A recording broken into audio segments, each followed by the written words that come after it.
வணக்கம். நீங்கள் இணைந்திருப்பது சமூகத்தின் மதிய நேர பிரதான செய்திகளுடன் இணைந்து கொள்ளும் நான் கஜிதா திருநாவுக்கரசு. விரிவான செய்திகளுக்கு முன்னதாக இன்றைய தலைப்புச் செய்திகள். ஈரானை உலக வரைபடத்திலிருந்து அகற்றும் நிலை வரும், ட்ரம்ப் எச்சரிக்கை. உலக சந்தையில் கச்சா எண்ணெய் விலை மீண்டும் அதிரடியாக அதிகரிப்பு. ஆளுநருக்கு தாவேக தலைவர் விஜய் அவசர கடிதம். திரைமறைவில் ரகசிய பேச்சு. எதிர்க்கட்சி தலைவராகும் உதயநிதி ஸ்டாலின். ஜூலை 1க்குள் முன் பள்ளிகளை பதிவு செய்வது கட்டாயம், அமைச்சர் அறிவிப்பு. வெளிசர தடுப்பு மையத்தில் தடுத்து வைக்கப்பட்டிருந்த 37 சீனர்கள் நாடு கடத்தல். தப்பிச் செல்ல முயன்ற போது பிடிபட்ட கைதி உயிரிழப்பு. அதிகாரிகள் 3 கைது. காணிக்காக மகளை அடித்துக் கொன்ற தந்தை கைது. களத்துறையில் பயங்கரம். மோட்டார் சைக்கிள் வீட்டு மதிலுடன் மோதி கோர விபத்து. யாழில் 2 இளைஞர்கள் பலி. நாவலப்பிட்டியில் பாடசாலை வேன் விபத்து. 13 மாணவர்கள் படுகாயம். நாளை முதல் மழை அதிகரிக்கும். வடக்கில் பலத்த காற்று வீசும். அவதானமாக இருக்குமாறு எச்சரிக்கை. அவை எமது தலைப்புச் செய்திகள். இனி தொடர்பான விரிவான செய்திகள். உங்கள் வியாபாரம் ஒரு வாடிக்கையாளரையும் இழக்காது. ஃபோர்த் மங்கி கனெக்ட். இன்றே உங்கள் வியாபாரத்தை பதிவு செய்யுங்கள். இப்போதே வாட்ஸ்அப் செய்யுங்கள். ஈரானை உலக வரைபடத்தில் இருந்து அகற்றும் நிலை உருவாகும் என அமெரிக்க ஜனாதிபதி டொனால்ட் ட்ரம்ப் எச்சரித்துள்ளார். சர்வதேச ஊடகம் ஒன்றுக்கு வழங்கிய நேர்காணலின் போது அவர் இந்த எச்சரிக்கையை விடுத்துள்ளார். ஹோர்முஸ் நீரிணையிலோ அல்லது பாரசீக வளைகுடா பிராந்தியத்திலோ உள்ள அமெரிக்க கப்பல்களை இலக்கு வைக்க முயன்றால் ஈரானை உலக வரைபடத்திலிருந்து அகற்றும் நிலை உருவாகும் என ட்ரம்ப் எச்சரித்துள்ளார். ஈரானிய பேச்சுவார்த்தையாளர்கள் முன்னரை விட இப்போது நெகிழ்வுத்தன்மையுடன் இருப்பதாக ட்ரம்ப் குறிப்பிட்டார். இதற்கு முன்னரும் ட்ரம்ப் இவ்வாறான அச்சுறுத்தல்களை விடுத்திருந்ததுடன் கடந்த மாதம் சமூக வலைதளங்கள் வாயிலாக ஒரு முழு நாகரிகமே அளிக்கப்படும் என்றும் அவர் கூறியிருந்தார். ஹோர்முஸ் நீரிணையூடாக பயணிக்க முயன்ற கப்பல்கள் மீது ஈரான் தாக்குதல் நடத்தியதை அடுத்து அமெரிக்க ராணுவத்தால் 7 ஈரானிய படகுகள் சுட்டு வீழ்த்தப்பட்டதாக ட்ரம்ப் ட்ரூத் வலைத்தளத்தில் பதிவிட்டிருந்தார். நல்லெண்ணத்தின் அடிப்படையில் ஒரு ஒப்பந்தத்தை எட்டுவது, மீண்டும் ராணுவ நடவடிக்கைகளை ஆரம்பிப்பது ஆகிய 2 தெரிவுகளே உள்ளதாக அவர் தெரிவித்தார். இதேவேளை ஹோர்முஸ் நீரிணையூடாக பயணித்து அமெரிக்க ராணுவத்தால் குறிவைக்கப்பட்ட 6 படகுகளும் IRGC தொடர்புடையவை அல்ல என்று அறிவிக்கப்பட்டுள்ளது. அவை சரக்குகள் மற்றும் பயணிகளை ஏற்றிச் செல்லும் படகு என்றும் தெரிவிக்கப்பட்டுள்ளது. பிடி கேஷ் அண்ட் கரி பிடி சூப்பர் ஸ்டோரின் கல்யாணி அன்னபூரணி பிராண்டில் அன்றாட வாழ்க்கையின் அனைத்து பொருட்களையும் ஒரே இடத்தில் பெற்றுக்கொள்ள பிடி கேஷ் அண்ட் கரி பாரிஸில் லாட்சப்பல். கடந்த 24 மணித்தியாலங்களில் ஐக்கிய அரபு ராச்சியம் மற்றும் மத்திய கிழக்கு வளைகுடா பிராந்தியத்தில் உள்ள கப்பல்கள் மீது ஈரான் தனது தாக்குதல்களை தீவிரப்படுத்தியுள்ள நிலையில் உலக சந்தையில் எண்ணெய் விலை சுமார் 6% உயர்ந்துள்ளது. கடந்த ஏப்ரல் மாத தொடக்கத்தில் அமெரிக்காவிற்கும் ஈரானுக்கும் இடையில் எட்டப்பட்ட போர் நிறுத்த உடன்படிக்கைக்கு பின்னர் பதிவான மிக மோசமான மோதல் நிலைமை இதுவென வெளிநாட்டு ஊடகங்கள் செய்தி வெளியிட்டுள்ளன. இதன்படி பிரண்ட் ரக கச்சா எண்ணெய் பீப்பாய் ஒன்றின் விலை 6.3%, அதாவது 6.79 அமெரிக்க டாலர்கள் அதிகரித்து $114.96 பதிவாகியுள்ளது. இதேபோல் அமெரிக்காவின் வெஸ்ட் டெக்சாஸ் இன்டர்மீடியட் கச்சா எண்ணெய் விலை 4.2%, அதாவது $4.23 அமெரிக்க டாலர்கள் அதிகரித்து $106.17 உயர்ந்துள்ளது. தங்களை ஆட்சி அமைக்க அழைப்பு விடுக்குமாறு ஆளுநர் ராஜேந்திர விஸ்வநாத் ஆர்லேக்கருக்கு தவக தலைவர் விஜய் கடிதம் எழுதியுள்ளதாக இந்திய ஊடகங்கள் செய்தி வெளியிட்டுள்ளன.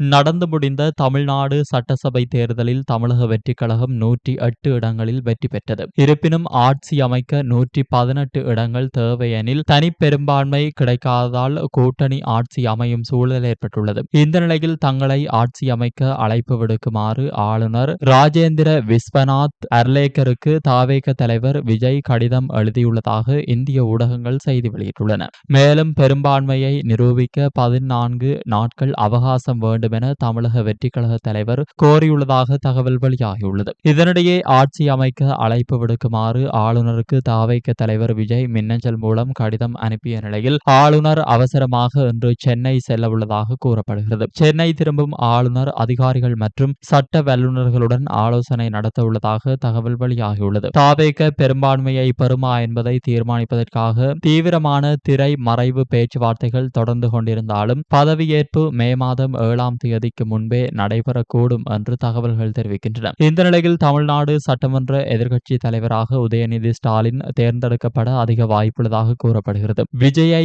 எதிர்க்க உதயநிதி சரியான ஆளாக இருப்பார் என திமுக தலைமை கருதுவதாக தகவல் வெளியாகியுள்ளது. இதனால் இது தொடர்பான அறிவிப்புகள் விரைவில் வெளியாகலாம் என எதிர்பார்க்கப்படுவதாக இந்திய ஊடகங்கள் செய்தி வெளியிட்டுள்ளன. எதிர்வரும் ஜூலை மாதம் 1ஆம் தேதிக்கு முன்னர் நாட்டின் அனைத்து முன்பள்ளிகளும் பதிவு செய்யப்பட வேண்டும் என சிறுவர் விவகார அமைச்சர் சரோஜா சாவித்ரி போல்ராஜ் தெரிவித்துள்ளார். எதிர்காலத்தில் ஒரு முன்பள்ளியை ஆரம்பிப்பதற்கு முன்னர் அதனை பதிவு செய்வது கட்டாயமாகும் என அவர் சுட்டிக்காட்டியுள்ளார். முன்பள்ளி கல்விக்கான வேலை திட்டம் அமைச்சின் பாடப்பரப்பிற்கு அமைய எவ்வாறு செயல்படுத்தப்பட வேண்டும் என்பது தொடர்பில் மாத்தறை மாவட்ட செயலகத்தில் விழிப்புணர்வு நிகழ்வொன்று நடைபெற்றது. அதில் கலந்து கொண்டு உரையாற்றிய போதே சரோஜா சாவித்ரி போல்ராஜ் இதனை தெரிவித்துள்ளார். சட்டவிரோத செயல்களில் ஈடுபட்டிருந்த போது கைது செய்யப்பட்டு வெளிசர தடுப்பு முகாமில் வைக்கப்பட்டிருந்த 37 சீன பிரஜைகள் நாடு கடத்தப்பட்டுள்ளதாக தெரிவிக்கப்படுகின்றது.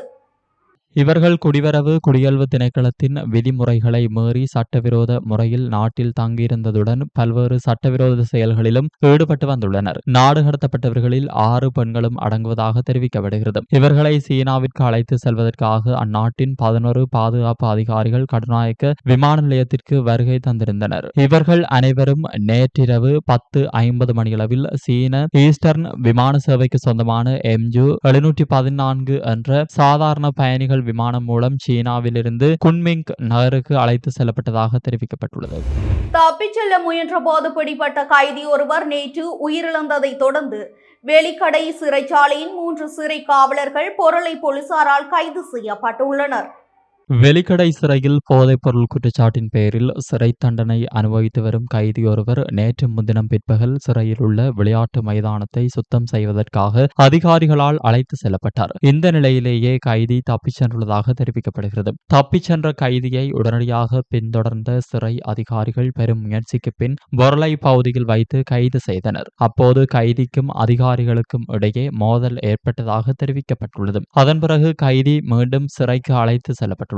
இந்த சம்பவத்திற்கு பிறகு கடுமையாக நோய்வாய்ப்பட்டதாக கூறப்படும் கைதி சிறை வைத்தியசாலையில் அனுமதிக்கப்பட்டுள்ளார். இந்த நிலையிலேயே சிறை கைதி உயிரிழந்துள்ளார். உயிரிழந்தவர் பொரல்ல பகுதியை சேர்ந்த 40 வயதுடைய ஓஷத சஞ்சீவ என அடையாளம் காணப்பட்டுள்ளார். கைதியின் குடும்ப உறவினர்கள் சிறை அதிகாரிகள் அவரை கொடூரமாக தாக்கியதாக குற்றம் சாட்டியுள்ளனர்.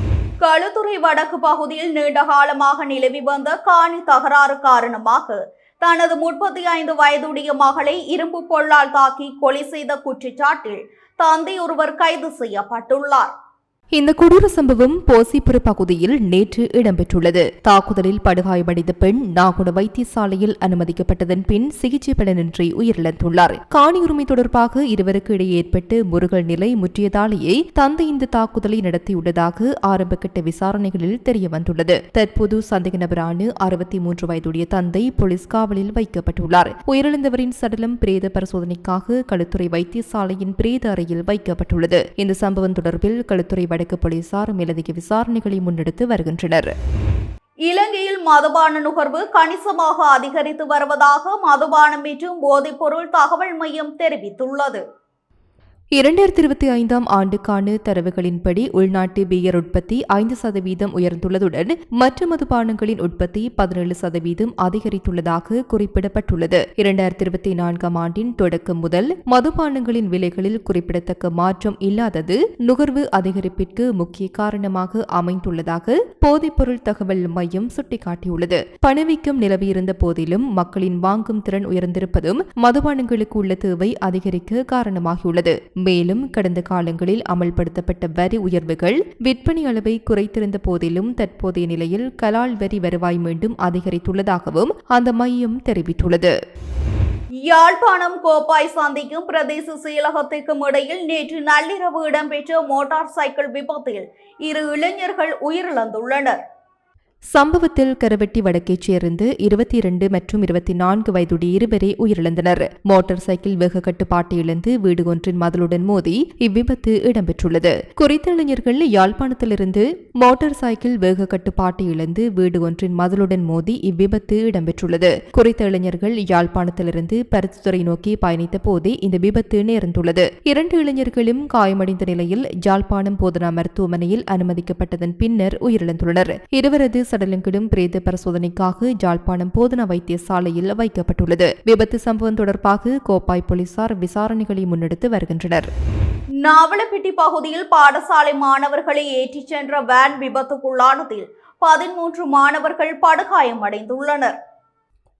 இச்சம்பவம் இன்று காலை இடம்பெற்றுள்ளது. கெட்டுப்புலாவிலிருந்து கரங்கில நோக்கி மாணவர்களை ஏற்றி சென்ற வேன் நாவலப்பிட்டி திஸ்பனே சந்தி பகுதியில் சென்று கொண்டிருந்த போது கட்டுப்பாட்டை இழந்து வீதியை விட்டு விலகி விபத்துக்கு உள்ளானது. விபத்தில் காயமடைந்து 13 மாணவர்கள் நாவலப்பிட்டி ஆதார வைத்தியசாலையில் அனுமதிக்கப்பட்டுள்ளனர். இவர்களில் 7 முதல் 10 வயதுக்கிடையிலுள்ள 11 மாணவிகளும் 2 மாணவர்களும் அடங்குவதாக தெரிவிக்கப்பட்டுள்ளது. அதேவேளை வேனை ஓட்டிச் சென்ற சாரதியும் காயமடைந்த நிலையில் அதே வைத்தியசாலையில் சிகிச்சை பெற்று வருகிறார். இந்த விபத்து தொடர்பான மேலதிக விசாரணைகள் நாவலப்பிட்டி போலீஸ் நிலைய பொறுப்பதிகாரி KM குலதுங்கவின் வழிகாட்டலில் முன்னெடுக்கப்பட்டு வருகின்றன. யாழ்ப்பாணத்தில் அதிஉயர்ந்த மற்றும் நவீன வசதிகளுடனான டில்கோ ப்ளூ ஓஷன் நிறுவனத்தின் மூலம் வழங்கும் யாழ் ராயல் பேலஸ். நிதி அமைச்சின் உதவி பணிப்பாளர் ரங்க நிஷாந்தவின் மரணம் மற்றும் அது தொடர்பான பிரேத பரிசோதனை அறிக்கை என்பன பாரிய சந்தேகங்களை தோற்றுவித்துள்ளன என்று பிவிதுருகெல உரிமைய கட்சியின் தலைவர் சட்டத்தரணி உதய கம்மன்பில தெரிவித்துள்ளார். எதிர்கோட்டையில் உள்ள கட்சி தலைமையகத்தில் நேற்று நடைபெற்ற ஊடகவியலாளர் சந்திப்பிலேயே அவர் இதனை கூறினார். ரங்க நிஷாந்தவின் மரணம் தற்கொலையாக இருக்கலாம் என மருத்துவ குழு முடிவெடுத்துள்ள போதிலும் அது ஒரு முழுமையான பரிசோதனை அல்ல என்றும் கம்மன் பிள்ளை சுட்டிக்காட்டினார். திசுக்கையியல் மற்றும் நச்சியல் பரிசோதனைகளின் முடிவுகள் வருவதற்கு முன்னரே தற்கொலை என முடிவெடுத்தது ஏன்? கத்தியிலிருந்து கைரேகைகள் மற்றும் ஆடைகளிலிருந்து இரத்தக்கரைகள் ரங்க நிஷாந்தவிற்கு உரியனவை தானா என்பது உறுதிப்படுத்தப்பட்டதா? சம்பவம் நடந்து ஆரம்பத்தில் இது தற்கொலை என போலீஸ் ஊடக பேச்சாளர் அறிவித்த நிலையில் மருத்துவ குழுவினர் அரசியல் அழுத்தங்களுக்கு உள்ளாகினார்களா? மருத்துவ குழுவில் அரசின் ஆதரவாளர்கள் உள்வாங்கப்பட்டுள்ளதால் அதன் நம்பகத்தன்மை கேள்விக்கு உள்ளாகியுள்ளது. எனவே சிரேஷ்ட சட்ட வைத்திய அதிகாரிகள் மூவரடங்கிய புதிய சுயாதீன குழு ஒன்றின் ஊடாக மீளவும் பரிசோதனை நடத்தப்பட வேண்டும் என்றும் அவர் வலியுறுத்தினார். கடந்த 4 மாதங்களில் மட்டும் 1000க்கும் மேற்பட்ட வெளிநாட்டு கணனி குற்றவாளிகள் இலங்கையில் கைது செய்யப்பட்டுள்ளனர். 2024 ஆண்டில் 7210 ஆகியிருந்த கணனி குற்றங்கள் தொடர்பான முறைப்பாடுகள் 2025 ஆண்டில் 12650 பாரிய அளவில் அதிகரித்துள்ளன. இலங்கை இவ்வாறான சர்வதேச குற்றவாளிகளின் புகலிடமாக மாறி வருவது தேசிய பாதுகாப்புக்கு அச்சுறுத்தல் என்றும் அவர் மேலும் சுட்டிக்காட்டினார். அயன அயல் மண்டல பிணைப்பு பிராந்தியம் நாட்டின் வானிலையில் தாக்கத்தை ஏற்படுத்தி வருவதால் மே மாதம் 6ஆம் திகதிக்கு பிறகு நாட்டின் மழை நிலைமையில் அதிகரிப்பு ஏற்படும் என வளிமண்டலவியல் திணைக்களம் தெரிவித்துள்ளது. மேல் சப்ரகமுவ, மத்திய, வடமேற்கு, ஊவா மற்றும் கிழக்கு மாகாணங்களிலும், பொலினறுவை, காலி, மாத்தறை மற்றும் முல்லைத்தீவு மாவட்டங்களிலும் பிற்பகல் 2 மணிக்கு பின்னர் ஆங்காங்கே மழை அல்லது இடியுடன் கூடிய மழை பெய்யக்கூடும் என தெரிவிக்கப்பட்டுள்ளது. அதே நேரம் மேல் சப்ரகமுவ மாகாணங்களிலும், காலி மற்றும் மாத்தறை மாவட்டங்களிலும் சில இடங்களில் 50 மில்லிமீட்டருக்கும் அதிகமான ஓரளவு பலத்த மழை பெய்யக்கூடும். வடக்கு மற்றும் வடமத்திய மாகாணங்களிலும், காலி, மாத்தறை மாவட்டங்களிலும் சில இடங்களில் 50 மில்லிமீட்டருக்கும் அதிகமான ஓரளவு பலத்த மழை பெய்யக்கூடும். வடக்கு மற்றும் வடமத்திய மாகாணங்களிலும் ஹம்பாந்தோட்டை மாவட்டத்திலும் அவ்வப்போது மணத்தியாலத்திற்கு 30 தொடக்கம் 40 கிலோமீட்டர் வேகத்தில் ஓரளவு பலத்த காற்று வீசக்கூடும். மன்னார் தொடக்கம் புத்தளம், கொழும்பு, காலி, ஹம்பாந்தோட்டை, பொத்துவிலூடாக மட்டக்களப்பு வரையான கரையோரத்திற்கு அப்பால் உள்ள கடல் பிராந்தியங்களின் பல இடங்களில் மழை அல்லது இடியுடன் கூடிய மழை பெய்யக்கூடும். கடல் பிராந்தியங்களில் மணத்தியாலத்திற்கு 25 தொடக்கம் 35 கிலோமீட்டர் வேகத்தில் தென்மேற்கு திசையிலிருந்து காற்று வீசும். சிலாபம் தொடக்கம் மன்னார் ஊடாக காங்கேசன்துறை வரையான அத்துடன் மாத்தறை தொடக்கம் ஹம்பாந்தோட்டை ஊடாக பொத்துவில் வரையான கடல் பிராந்தியங்களில் மணத்தியாலத்திற்கு 50 தொடக்கம் 55 கிலோமீட்டரிலும் கூடிய வேகத்தில் அடிக்கடி காற்று அதிகரித்து வீசக்கூடும். இவ்வாறான சந்தர்ப்பங்களில் இக்கடல் பிராந்தியங்கள் கொந்தளிப்பாக காணப்படும். இடியுடன் கூடிய மழை பெய்யும் நேரங்களில் தற்காலிகமாக வீசக்கூடிய பலத்த காற்று மற்றும் மின்னல் தாக்கங்களினால் ஏற்படக்கூடிய பாதிப்புகளை குறைத்துக் கொள்ள தேவையான முன்னெச்சரிக்கை நடவடிக்கைகளை மேற்கொள்ளுமாறு பொதுமக்கள் அறிவுறுத்தப்பட்டுள்ளனர். இத்துடன் நமது மதிய நேர பிரதான செய்திகள் நிறைவடைகின்றன. தொடர்ந்தும் சமூகத்துடன் இணைந்திருங்கள். வணக்கம். எமது RIP பேச்சுக்கு கிடைத்த மரண அறிவித்தல்கள். யாழ்ப்பாணம் இடுவிலை புறப்படமாகவும் நீர்வேலி வடக்கை நீண்ட காலமாக வதிவிடமாகவும் தெஹிவளை புகையிருந்த நிலை வீதியை தற்போதைய வதிவிடமாகவும் கொண்டிருந்த திருமதி தவராசா உமாதேவி அவர்கள் 4/5/2026 திங்கட்கிழமை அன்று காலமானார். திருகோணமலை அன்புமணிபுரத்தை பிறப்பிடமாகவும் வதிவிடமாகவும் கொண்டிருந்த திருமதி வில்லியம் மேரி தெரேஸ் மேரி அவர்கள் 3/5/2026 ஞாயிற்றுக்கிழமை அன்று காலமானார். யாழ்ப்பாணம் புங்குடுதீவு 4ஆம் வட்டாரத்தை பிறப்பிடமாகவும் நெடுந்தீவு 2ஆம் வட்டாரத்தை வதிவிடமாகவும் 5 சந்தியை தற்போதைய வதிவிடமாகவும் கொண்டிருந்த திரு நமசிவாயம் ஜே குமார் அவர்கள் 4/5/2026 திங்கட்கிழமை அன்று காலமானார். யாழ்ப்பாணம் அல்வாய் வடமேற்கு தீர்க்கத்தை புறப்படமாகவும் வதிவிடமாகவும் கொண்டிருந்த திருமதி பரமேஸ்வரி தர்மராஜா அவர்கள் 4/5/2026 திங்கட்கிழமை அன்று காலமானார்.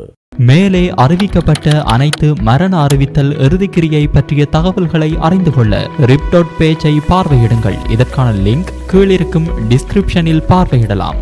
இது போன்ற செய்திகளை தெரிந்து கொள்ள சமூகம் நியூஸ் சேனலை சப்ஸ்கிரைப் செய்து அருகில் உள்ள பெல் பட்டனை கிளிக் செய்யுங்கள். மேலும் இது போன்ற செய்திகளை உடனுக்குடன் தெரிந்து கொள்ள சமூகமீடியா.com என்ற இணையதளத்தின் வாயிலாகவும் எங்களுடன் இணைந்திருங்கள்.